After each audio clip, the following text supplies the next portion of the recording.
And there you have it. Donald J. Trump has officially accepted the Republican nomination for president. As Donald Trump exits the stage there, you are hearing, interestingly, the song "You Can't Always Get What You Want," perhaps telegraphing a deeper message here to the Republicans who may have been a little skeptical of Donald Trump's candidacy. All right, so much to get to. Joining me now here on the convention floor is my CBSN political panel. I have Nancy Cordes, CBS News congressional correspondent, who's following the Democrats, Hillary Clinton. We have Steve Chaggaris, CBS News senior political editor, and Leslie Sanchez, CBSN political contributor and Republican strategist. Leslie, first to you. Impressions, what stood out to you? Really well done speech. It was measured, had a lot of interesting information that basically boiled down to, all of the themes that he'd been moving on, but it exemplified strength. It exemplified actually getting the job done, taking on Washington, simplifying it in terms of law enforcement, and making sure we have fair trade deals. It all came out to being the guy to defend U.S. interests, domestically and internationally. And I think it did an excellent job in terms of conveying that. It was pedestrian in its nature. It was simple enough. It didn't get into the weeds on technical details and big policy speeches, but good overarching themes that I think a lot of people will take a look. Steve, what was your impression? Wow. Yes. It's a little long. Well, it was over an hour long. Yes. But it was interesting to me because of the dire and grim and sort of alarming tone mixed with this strength and a little sprinkle of compassion, but also the message that he's with you, the American people, which I thought was really, really interesting. I mean, he talked a lot about the kinds of things he's been talking about on the stump: law and order, immigration reform, crime, talking about trade, renegotiating our trade deals, really hammering Hillary Clinton. I mean, hammering Hillary Clinton so hard to the point where the audience was starting to chant, "Lock her up." And when I say sprinkle of compassion, he waved his hands and said, no, no, no, let's just defeat her in November. That was not the Donald Trump you see at a Donald Trump rally. That moment was very interesting to me, for him to just say, we'll be really harsh on our opponents, but on that one, let's just beat her in November. That was really interesting. Right. He said after they were chanting, lock her up, he said, let's defeat her in November. Nancy, I thought it was interesting towards the end of the speech. Donald Trump flipped what has been the motto, the saying for the Hillary Clinton campaign, I'm with her. Right. He said, it reads, talking about her pledge, I'm with her. I choose to recite a different pledge. My pledge reads, I'm with you, the American people. Interesting to take her pledge and flip it and use it. And it's a very smart move. It's saying, I'm all about the people. I don't need this job. I'm independently wealthy, but I want to do it because I care so much about you and I care about the country. Interestingly, when he said that, the crowd responded saying, yes, you can, yes, you will, which is echoes of Barack Obama's theme, which was a little unusual. Another thing that you heard from him tonight that is very unusual for Donald J. Trump, you heard some flashes of humility. At one point he said, I'm not really sure that I deserved all the support that I got from the evangelical community.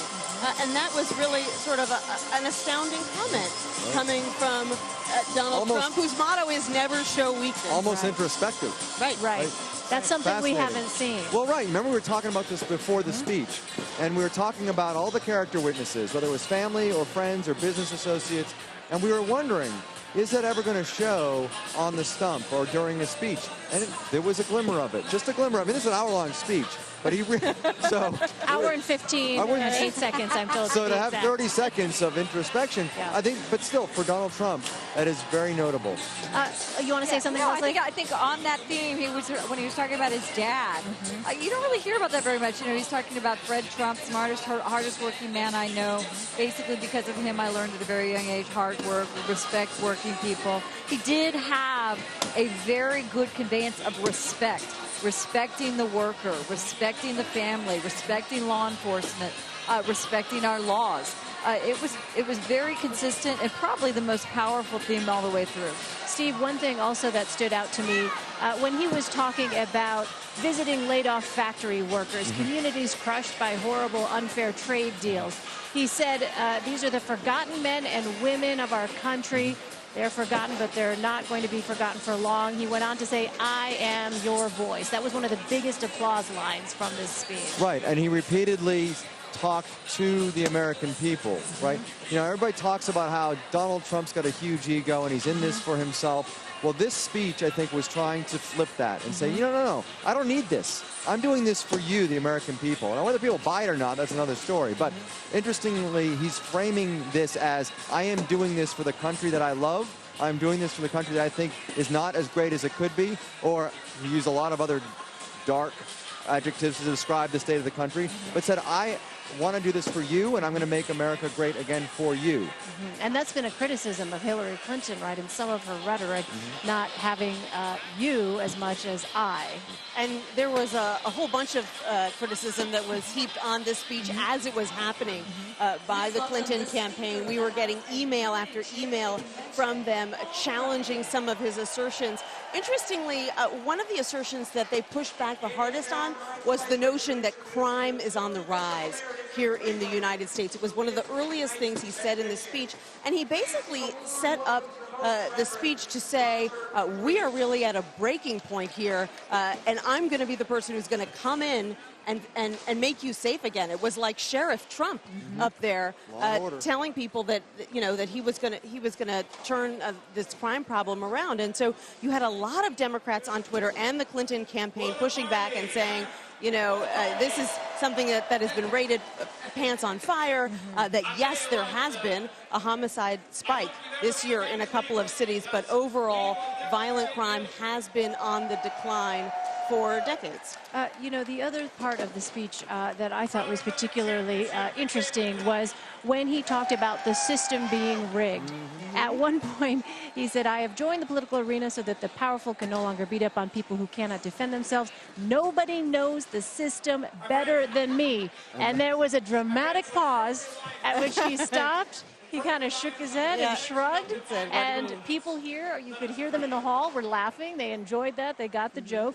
But he said, that is why which is why I alone can fix it, Leslie. So here is an interesting moment where clearly acknowledging his past involvement as someone who has contributed to politicians, saying, because I've done this, I can fix it. Sure, it's an acknowledgement that the system can be manipulated. It's acknowledgement that people this cottage industry that really lives off Washington D.C. and all the special interest. He did a very good job of saying, "Oh, I understand it. Unfortunately for business purposes, played on both sides of that aisle," which he's talked about before, Democrats and Republicans. I was a businessman, but that it's so corrupt and so rigged and so against the interest of working families that you couldn't possibly select Hillary Clinton because she's so entrenched in those interests and she's such a beneficiary directly. I think that was probably the most compelling, idea of respecting the family and acknowledging what everybody already knows. I think it's also smart speech writing to, work to acknowledge a weakness and then insulate yourself from the attacks that are coming from the Clinton campaign.